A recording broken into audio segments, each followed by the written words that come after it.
Pittsburgh Steelers fans, it is time once again for another edition, of the Curtain Call podcast. My name is Michael Beck, your deputy editor of BehindTheSteelCurtain.com, and my partner in crime, as always, my co-host, Mr. Geoffrey Benedict. Geoffrey, how you doing tonight, sir?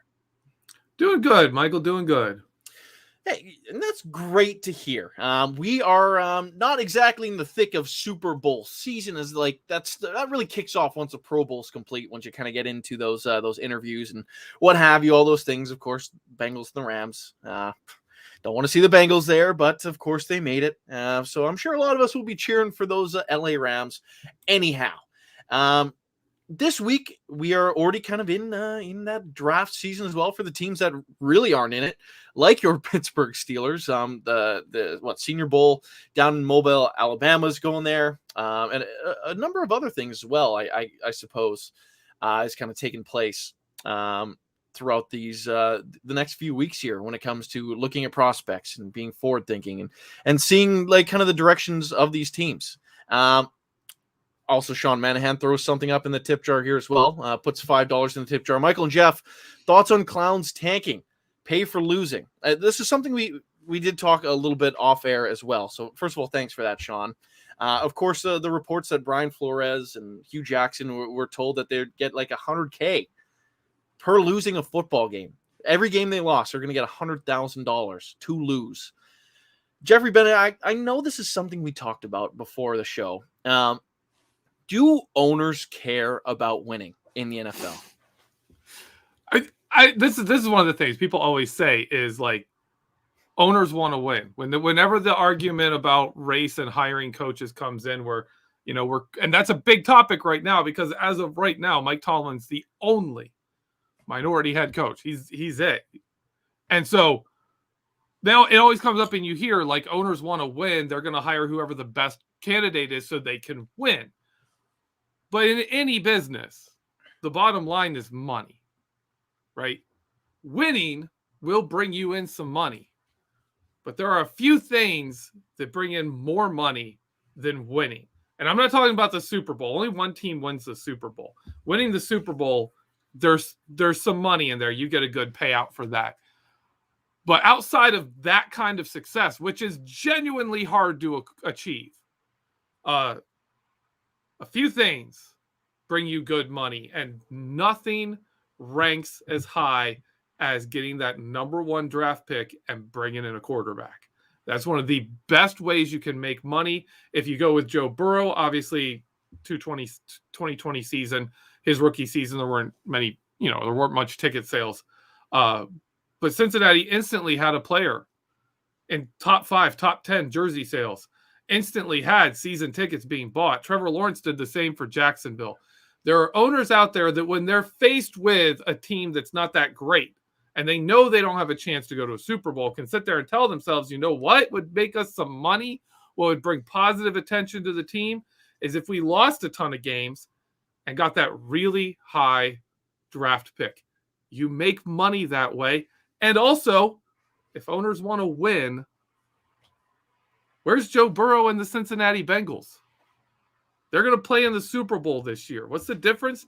They were really bad, and they got the first overall pick.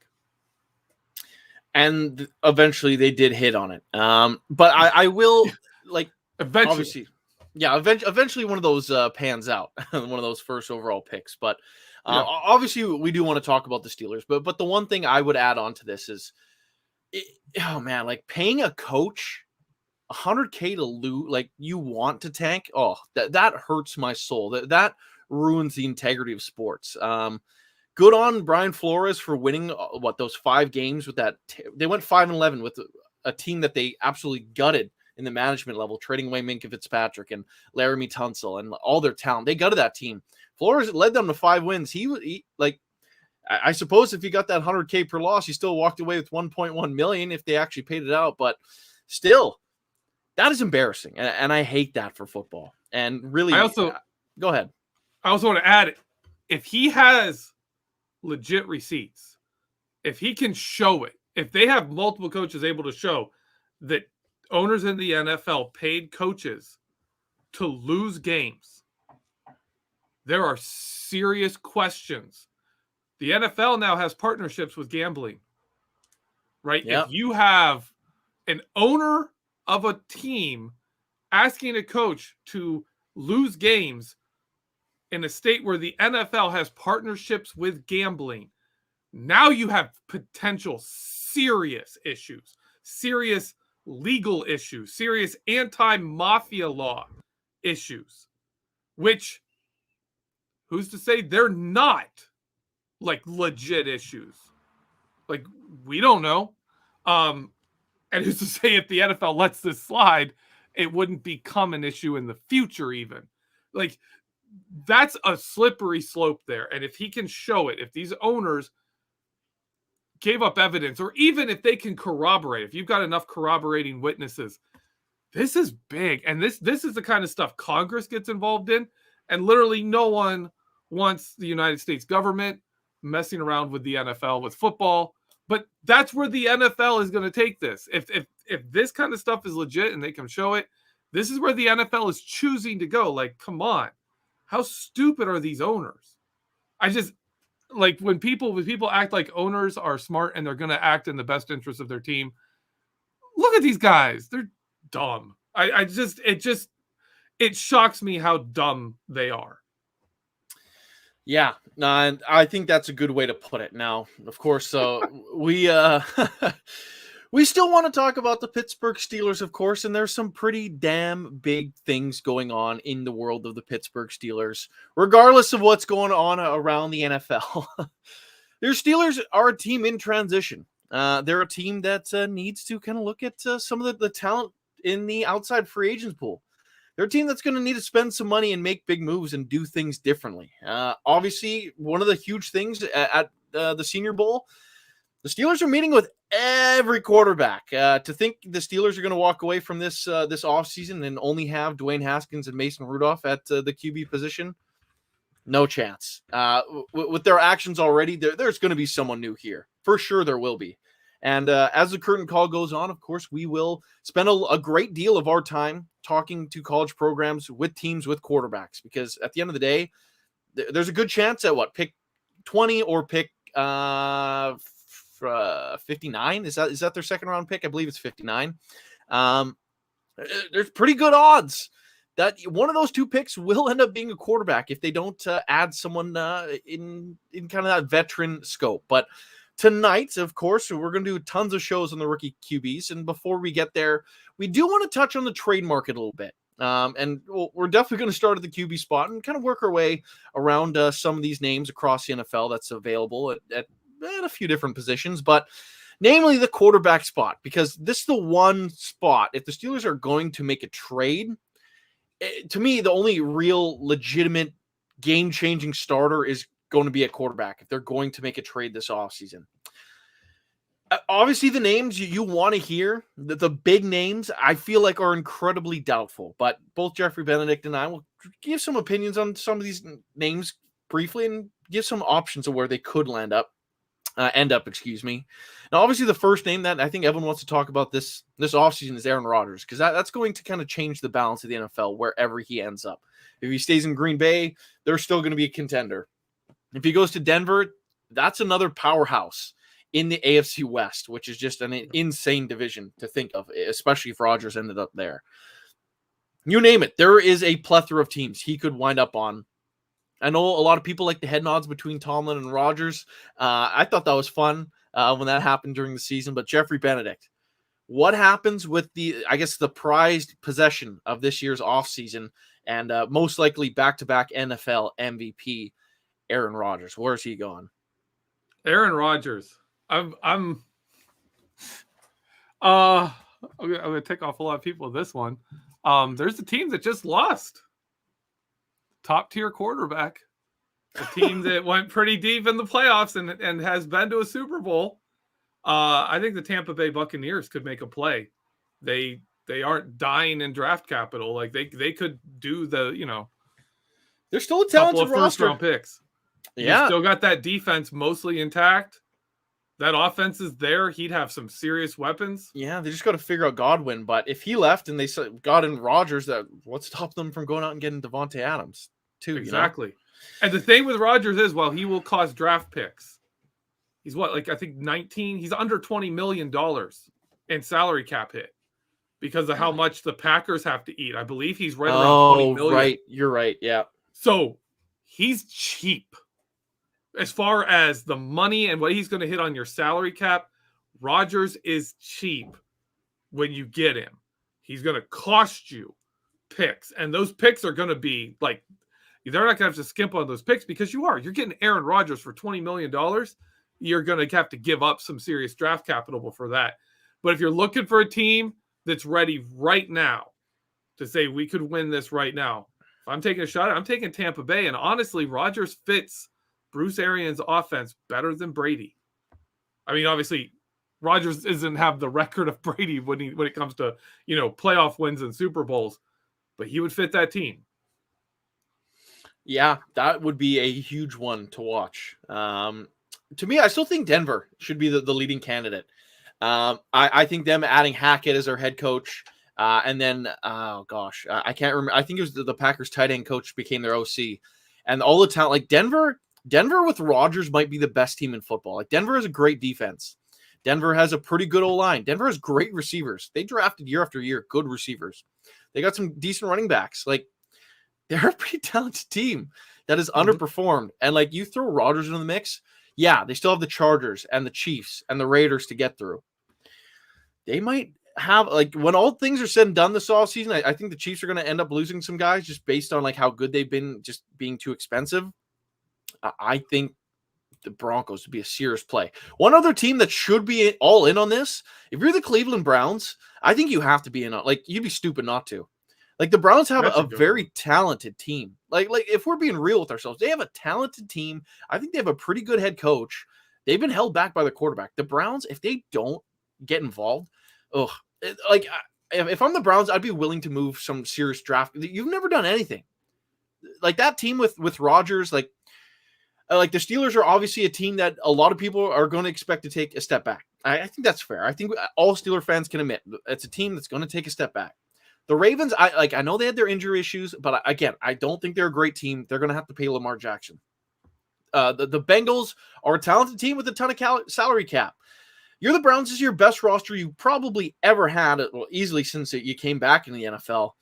Spend the draft capital, get a good quarterback, try to win damn games. So, like the Browns, you need to make a play. Don't think Baker Mayfield is going to take you to the promised land, but hopefully they're not listening. They could get Rodgers and Adams. They could get them both. They need a wide receiver to go. Yeah, that'd work. It would be awful because the Browns would be pretty damn good. So hopefully that doesn't exactly play out that way. But again, if that's not on their minds, if that's not on their whiteboards, what are we doing here? Yeah, you want to win championships, but Cleveland doesn't really know much about that. Moving on to the next quarterback, Russell Wilson from the Seattle Seahawks, who I guess would be kind of the next prize. He somewhat may even consider the grand prize over Rodgers because of his age. What do you think about Russell Wilson? Like, to me, I think this is a trickier one to pinpoint than trying to find a name like you can for Aaron Rodgers. Yeah, for me, Wilson's a guy you can build around a bit. Like Rodgers, you've got to be ready right now. Yeah. You got to be saying, this is our window. Bring him in right now. Wilson's a guy you can build around. And I think he's the kind of quarterback the Dolphins actually should go after, because I think they're a better team and they have enough space to kind of add some players, become that hot free agent destination, and kind of make a push. I think that kind of a situation makes sense for Russell Wilson. I don't see a team that's like right now ready to go making a big move for Russell Wilson. I have a little bit of a different, like, for him, he has the superstar wife, the singer Ciara. Are they going to want to end up going to a gritty city? I know there's been talks that he wouldn't care about that, but I still think that kind of matters. So I kind of think of the glitzier spots. Both the LA teams are good at quarterback. Matt Stafford and Herbert aren't going anywhere, and the Seahawks certainly aren't trading within their own division. AFC teams, there really isn't one that truly jumps off the paper for me as much as the Dolphins did for you. I kind of think the New York Giants. I think they're a team that's kind of in transition here. I think they're going to start trying to look away from Daniel Jones. If Russ doesn't stay there in Seattle, I feel like the Giants are the team to watch. I think that offense could be a whole lot more fun if that's where he goes. I think that kind of fits his brand. And really, the first two names that we talked about, both Wilson and Rodgers, I think the cost of acquisition is far too great for the Steelers to be players at all. I think they make a phone call to do your due diligence, but when they say 3 first-round picks or whatever the heck they say, you just kind of go click. Like the Steelers can't afford to do like they're a team in rebuild mode right now. You can't afford to give that much away and then hope to build a team outside of like in free agency. That's going to be a champion. So I just do not see that happening. Now, the next name I kind of want to throw in here, obviously been on the trade market for a while, having some legal issues, but Deshaun Watson, he wants out of Houston. He's not playing for whoever the Texans head coach is going to be. That seems to be pretty well established, to me at least. What happens here?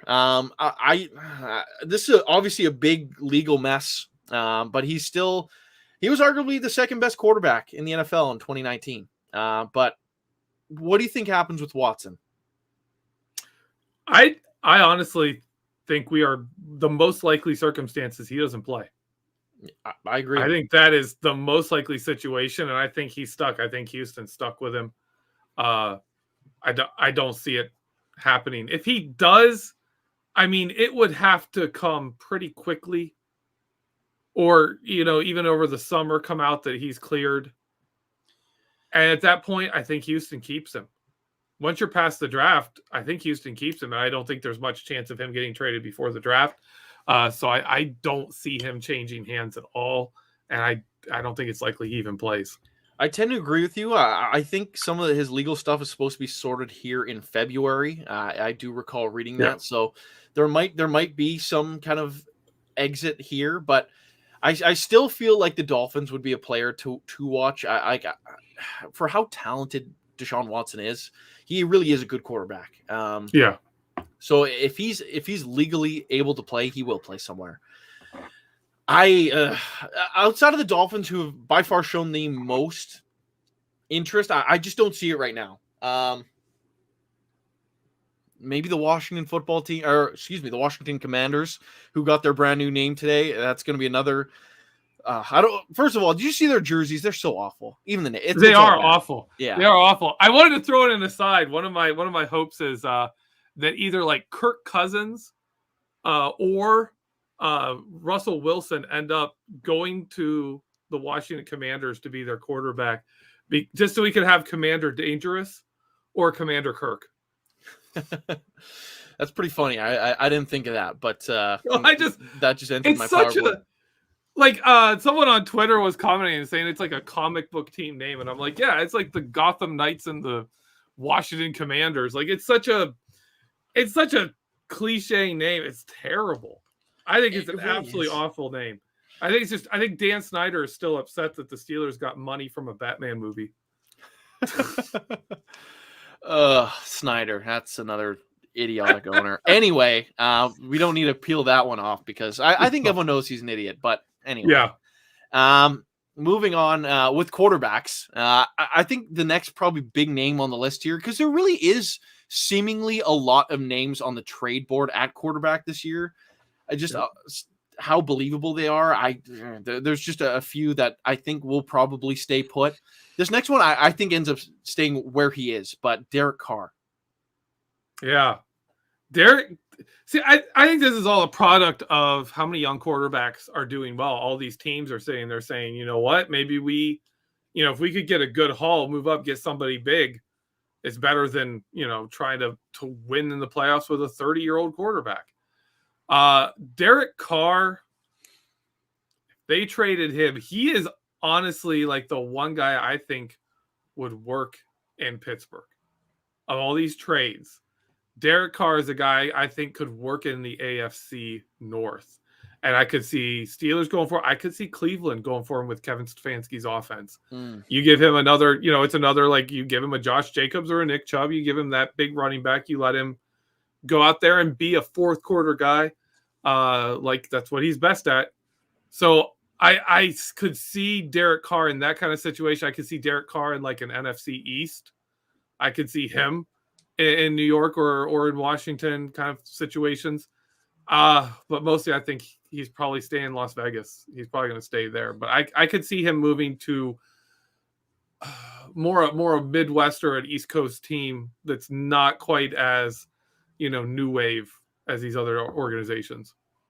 Yeah, so the way I kind of see it, I see Derek Carr staying put. I think the Josh McDaniels hire kept him there. Yeah. I'm not sure they kind of stray any differently at the quarterback position.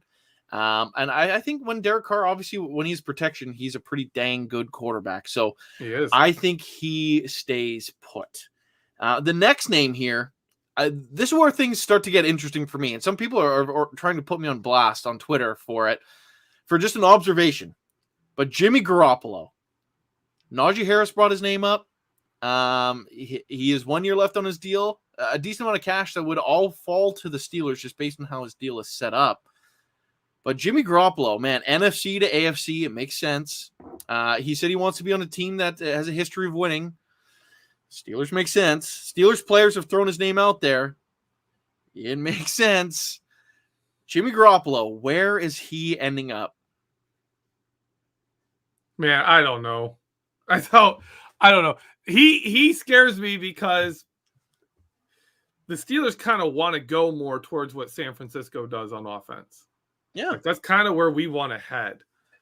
And I don't like Jimmy G. I think he's a system quarterback. And I think even if you run that same system, you're going to find out that, San Francisco made it easy for him. That's my opinion on that. Him. Nothing wrong with that, yeah. And then there's nothing wrong with that. I just don't know if that's the situation here in Pittsburgh. Man, I think for me, I don't know where he ends up. See, to me, I could see him. I could see him. I think he honestly is the quarterback. One of these guys in on Aaron Rodgers, Deshaun Watson, one of these guys, even in Miami, some New York, some team like that doesn't land one of the big names is just going to scoop him up. I think Jimmy G is going to end up a consolation prize somewhere, and it's probably not going to fit well. I just don't see this going well for him. I wouldn't be surprised by that either. It's not my opinion that I think the Steelers should bring Jimmy G in. I think it's just the circumstances just kind of make sense to a degree. Obviously his contract's not great, but how would you feel if his cost of acquisition, again, like he was traded for a third round? What if it ended up being Jimmy G for a third round pick because it took a while and the Steelers still drafted their favorite guy with their first round pick? It's essentially a 1 year of Jimmy G to be the mentor to the Steelers' first overall draft pick. How'd you feel about that? I don't know, man. That's still like I don't like that $25.6 million cap hit kind of situation going on. That's like, fair. Yeah. You're taking half your free agent money. And, I'm prioritizing other positions. So personally, I wouldn't like it, but I agree with you. It does make sense if the Steelers aren't looking at some other places and being like, we really need to spend here. If they believe Kendrick Green and, this offensive line can pull it together in their second year, then Jimmy G makes a lot of sense. Yuck. There also is a lot of pressure, though. There's a lot of pressure from the players inside the building to be a good team. We're in an era where if you have bad quarterback play or bad whatever, if your team's not good, your star players ask out. Just look at Minkah Fitzpatrick in Miami. He came up Pittsburgh like that. That's still something. Like, we're in an era of unprecedented movement. That is something to have. Like, when Najee Harris says oh, it'd be cool to have Jimmy G, that says something. When there's no one really has been coming out and standing up for, Mason Rudolph is our guy and we're cool with that. We want Mason Rudolph to be our guy next year. No one's saying that. The Steelers need to do something. I don't think it's, to me, Jimmy G is not the answer for me. But it is something that I could see happening. And that's why I mentioned it a couple times now. I can see it happening. Another thing I could see happening, but would make me feel even worse than adding Jimmy Garoppolo is Kirk Cousins. Kirk Cousins available, Minnesota Vikings quarterback. You laugh already at it. Geoffrey, Benedict, what's happening with Kirk Cousins, and could the Steelers be a team to go down that route? Oh, I want him in Washington. I want Commander Kirk. I don't care. Make it happen. Their first commander, primary first commander is Commander Kirk. Man, that fits too much for me. Him going back. But yeah, I can't see him going to any good team. He's going to be a team that just retreads, or he's going to be stuck in Minnesota. I don't see. The problem is right now there's not a market for mid-tier starters. Nobody. You shouldn't want them. The NFL has gone so heavy into being a quarterback-centered league that it's better to be bad and get a shot at a great quarterback than it is to have a good quarterback. Yeah, so I think a guy like Kirk Cousins, it's to traumatize Steeler fans with it. Put them in that category. They're like the Neil O'Donnells. If you have a good enough team around them, they might be able to pull something off special, or you might get to the Super Bowl and have a Neil O'Donnell game. But they're not a guy who's going to carry your team to greatness. And so for me, I don't know where are these guys going to go out. That's actually a really interesting thing I'm looking forward to seeing is where do these career starters that are second, third tier starters go? Where do they end up? Who wants them? Because it's an interesting thing for me economically with the NFL market. It's very interesting. Oh, it is huge. It almost makes me wonder if there's going to be like a list of free agent quarterbacks where like this guy could probably start. Like these 10 names could probably start in this league. Like they're free agents, or like the top 8 quarterbacks all making 50+ million a year, and then the next 24 quarterbacks all making like 10 million. Like teams are like you're either paying out the wazoo for the top guy, or just like, yeah, okay, we'll settle for this guy for now, but we're not tied to you. Yeah, that's one to watch. Like I don't think teams are spending $30 million on Jared Goff anymore. That was still one of the dumbest contracts I've ever seen signed in the NFL. But right now, just to have a conversation about quarterbacks as well. What the heck do the Steelers do here? Like, do you draft one every 2 years? Do you draft one every 3 years?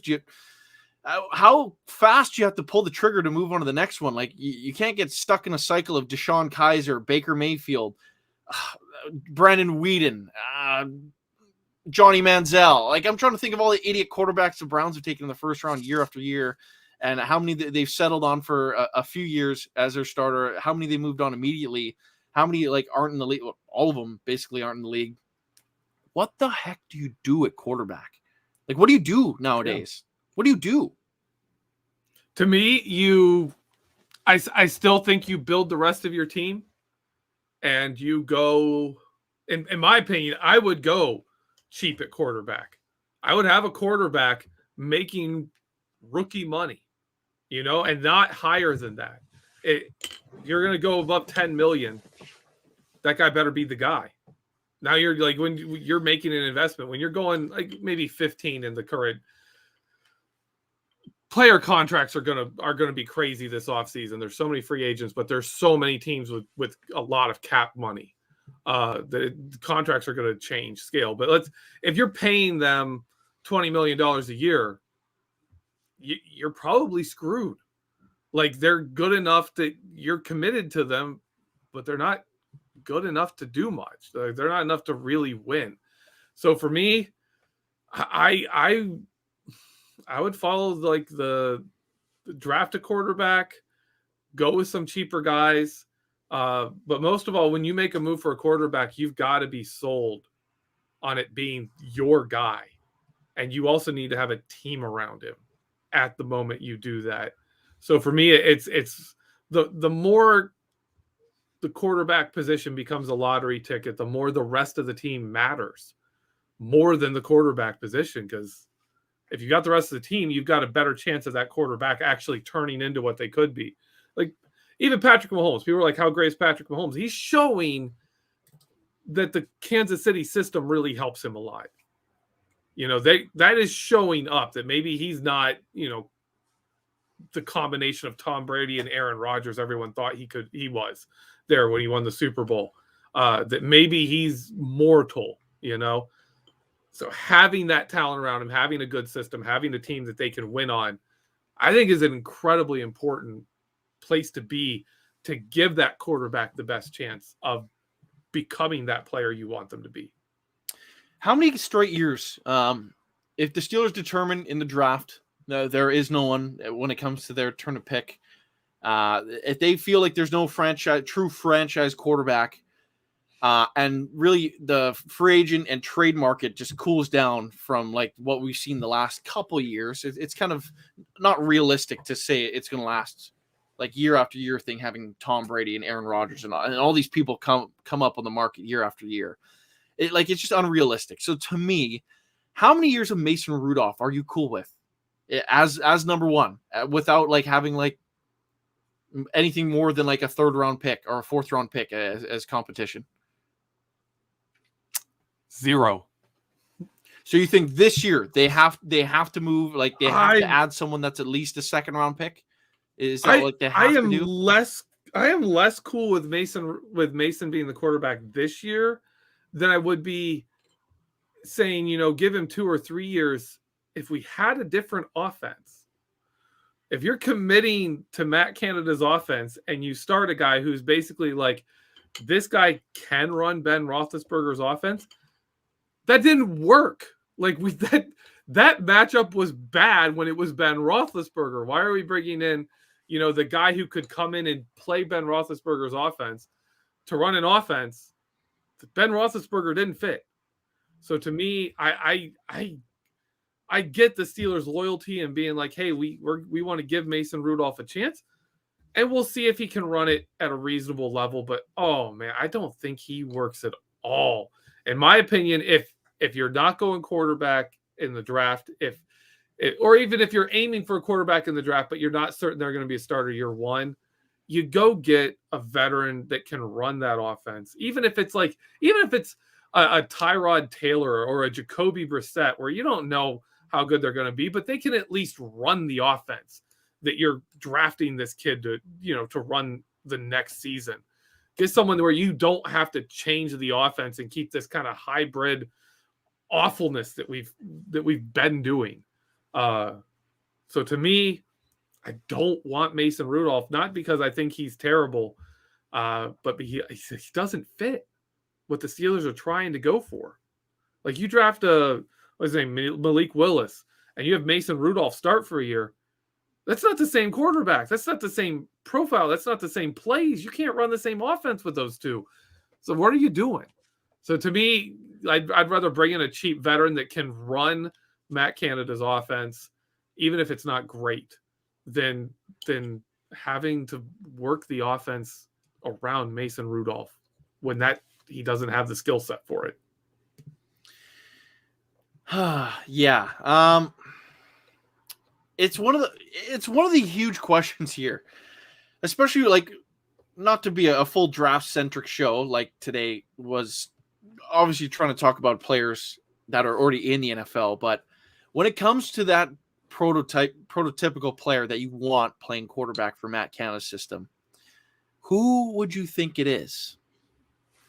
In the NFL, or in the NFL, for in the draft, in the NFL, in the draft right now, in the draft, I don't know, man.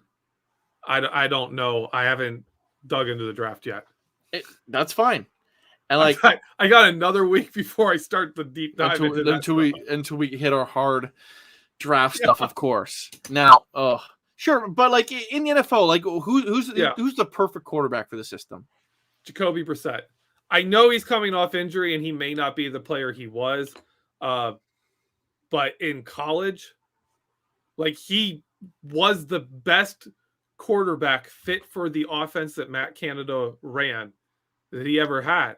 And Brissett made the NFL and moved up in the draft because of what he was able to do in that kind of an offense.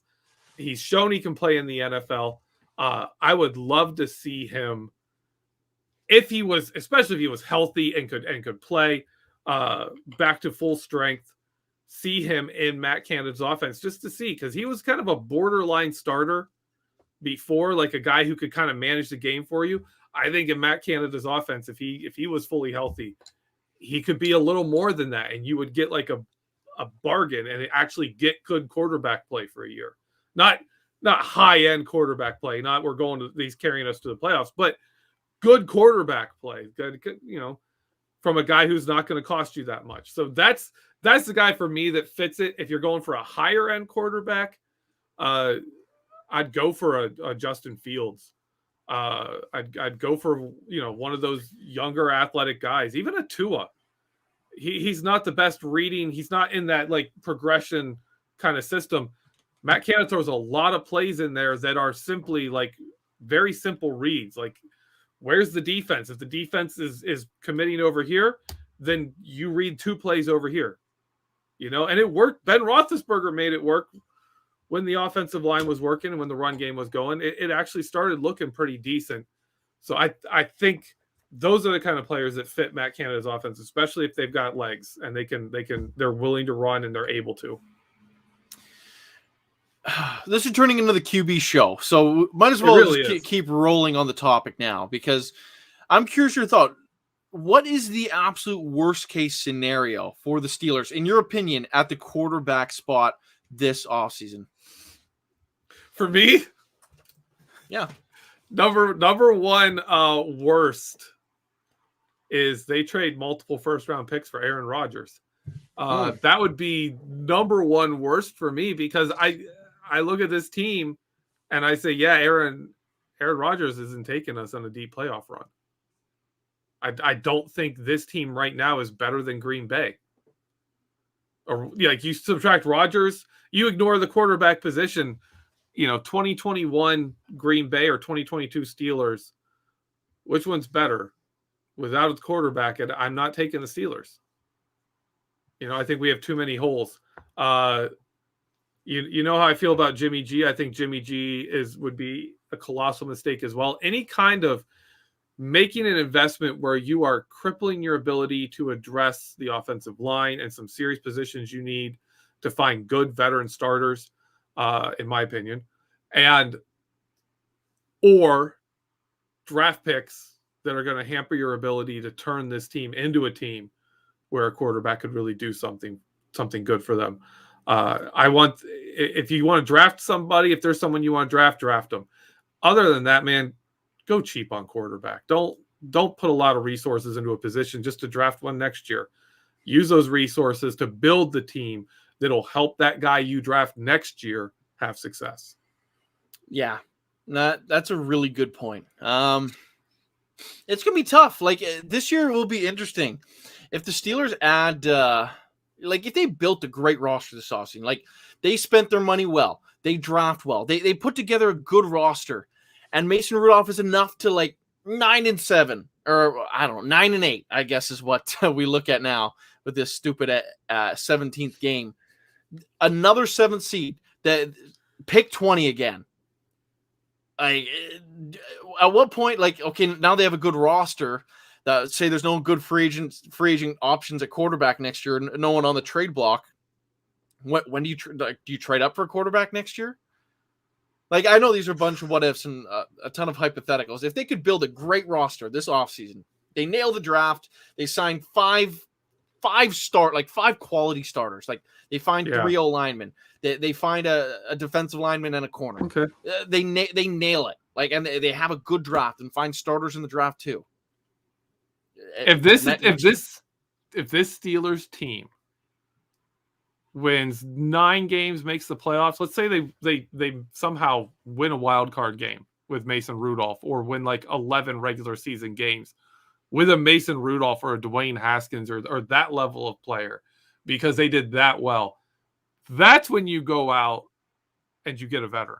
You get you go out and you get a top tier guy on the free agent market, or through a trade, make a move, get that guy and say, no, we got a young, talented team. Let's bring in a veteran quarterback and see what this can do with an actual player running the system. Or trade up. Trade multiple first-round picks to get that guy. That's an option. That becomes an option when you build that kind of a roster. But it's often hard. I mean, what were the Steelers in 2003? Steelers in 2003 were not a good team. Even with Tommy Mack, without Tommy Mack, with Tommy, it didn't matter. They were not a good team. And the next year, all of a sudden, Troy Polamalu's a starter. Ike Taylor's a starter.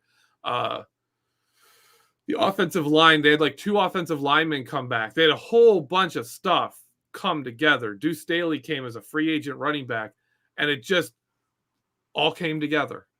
Boom, the secondary came together. Chris Hope took over as a starting safety. They changed I think they changed something like 4 of their main 5 defensive backs from 2003 to 2004. And all of a sudden, the Steelers were incredible, right? It wasn't just Ben. There was a lot of other pieces coming together to make that happen too. So kind of, it's almost like, you need another Ben situation where Cleveland takes a tight end, and skips on the quarterback, and Ben Roethlisberger falls in your lap, and you're sitting there going, are we going to take the quarterback? And Dan Rooney comes in the room and says, take the stinking quarterback. What's wrong with you people? Who wanted the guard? Who wanted the damn guard? Yeah. Well, that was Bill Cowher, man. Bill Cowher would have drafted offensive line. When people are like, use every pick on the offensive line, those are people that understand Bill Cowher. When they're like, you know what, our offensive line isn't good enough. Spend every single pick on offensive line until it's fixed. That's Bill Cowher. That's how Bill Cowher would do things. Stick that chin out and just be like, nope. Drafted another one in the 3rd round. And then in the 4th round, we'll grab another one. That's Bill. I understand. That made sense to me when people talk about that. It makes sense to me because that's Bill Cowher. Yeah. No, honestly. Now, I know we're approaching the 45-minute mark, and I want to ask you one more question on QBs here before we start our normal sign out. What does your quarterback depth chart look like next year? If it's a draft pick, you could just say and a draft pick. But who are the 2-3 names you think will be the quarterbacks on the roster to start this 2022 season? Well, as much attention as Colbert and Tomlin are paying to quarterbacks, that's a lot. As much as I'd like to say they don't, I'm going to switch it up. I'm going to go Haskins, Rudolph, rookie. That's their order. Haskins the starter. Haskins starts. Do you actually believe that? I do, over Rudolph. Wow. Yeah. That would be interesting. And I think an onion that deserves more time to peel those layers back. But that'll be one to watch. But hey, I agree. This ain't no dumb show arguing for the sake of arguing. I genuinely think this roster most likely plays out with one more guy to Rudolph and Haskins. And I think it ends up being a draft pick. I think the Steelers, it'd just be wasted money to bring Haskins back on his RFA deal. I know it won't be a whole lot, but why? You might as well just get Dobbs on his vet minimum deal again to be your 3rd stringer if that's what it's going to be. So I generally think too it'll be a rookie somewhere. What I would hate is for them to do one in the 2nd round and then just be like, oh yeah, they'll develop in 4 or 5 years. That's not, no. I'd rather no quarterbacks then. Go ahead. I got a question for you. Yeah. 1st round, Steelers come up, pick 20th. There's quarterback on the board, and there's Linderbaum on the board. Linderbaum. It's not a question. You're like Dan Rooney comes in the room, is like, take the quarterback, and Michael Beck's in there tackling him, no, no, draft the lineman. No, I'm taking the center with Hall of Fame potential. This is still not a great quarterback. I don't care what quarterback is on the board. Yeah. They could all be there. I agree with you. They could all be there. I agree with you. Why would you want 1st overall? You take Linderbaum over any quarterback. I don't know about 1st overall. There's some deadly pass rushers, which would be insane to have opposite TJ Watt. Some of those guys. Anyone on offense you would take over Linderbaum? On the offensive side, That's a hard question. The quarterbacks aren't great. There's no superstar tight end like there was last year. I've always been against taking running backs in the first round, so it comes down to receivers or tackles. Offensive line's better than receivers. It comes down to like the two names at tackle that will probably go before Linderbaum ends up going. But Linderbaum, if he was the number 5 overall pick, I wouldn't be surprised. I'd be like, yeah, no, that makes sense. So like Linderbaum to me is up there with Beck Evan would be Neal. cheering for it. He'd be like, center, you know, like it'd be a golf clap, but a little bit of disappointment. Like, I really wanted that guy on our team, but yeah, reality is he probably doesn't make it there. And again, I don't love a lot of the prospects around 20. So if all the quarterbacks were there, Linderbaum's gone, the obvious defensive players are gone, I would start being like, okay, Kenny Pickett and Sam Howell. Like, don't quote me on the names that I'm saying.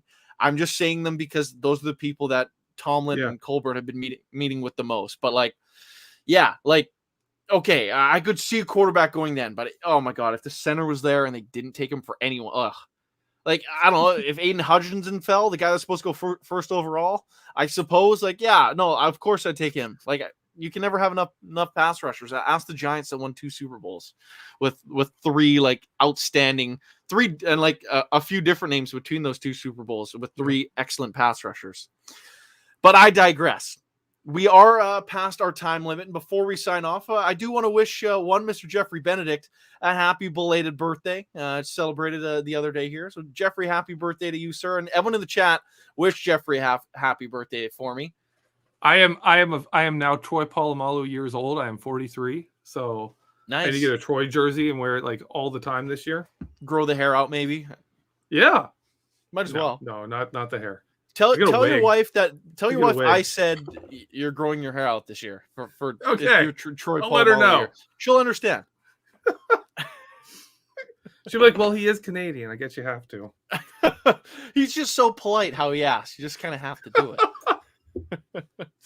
What'd you get up to for your birthday before we sign out and get you out of here?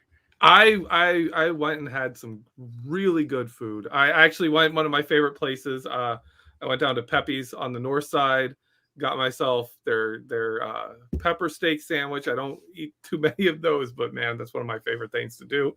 Had kind of just a day around town. Went to some different places. I had a lot of fun.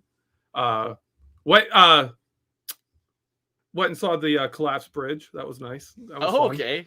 Was that on purpose or no? They have an observation thing set up. You can go like, because they know Pittsburghers are going to go look at it. So they're like, okay, when you're coming to stare at the bridge that collapsed, please come over here, and we'll give you a spot where you get a good view. It's fun. If you get a chance, go take some pictures. It's great. Oh my goodness! Hey, if next time I make it out to your neck of the woods, if it's still down, I'd probably go take a look too. Like, yeah, look. Oh, it better not still be down. Anywho, we are up against the time. So, Mr. Benedict, the birthday boy, what do you want to sign off with and plug for the people? Stay tuned for the Vertex. It's getting delayed a bit here. But it's going to be coming out. It's going to be on Audrey Harris. We're starting to do our review of players from last season and who did really good. Obviously, Najee Harris, phenomenal. I do my best to give, credit to just how good and how impactful he was. So that's what I'll plug. Hey, and when that comes out, you people better watch it and read it, I guess. It's both. There's film. Look at it and like it and share it.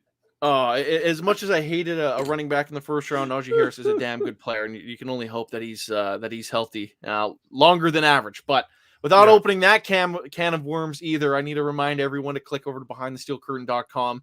Should be your one-stop shop for all things Pittsburgh Steelers, including Geoffrey Benedict and Dave Schofield's Vertex articles, breaking news, lists, what have you. There's tons of stuff over at BTSC. So just, again, BehindTheSteelCurtain.com should be your one-stop shop for all things Pittsburgh Steelers. And finally, if you're watching on YouTube and Facebook, you're only getting still about a third of the story. Wherever you get your podcast from, Spotify, Apple Podcasts, you name it, wherever. search Behind the Steel Curtain, or heck, just search Steelers and look for our BTSC logo.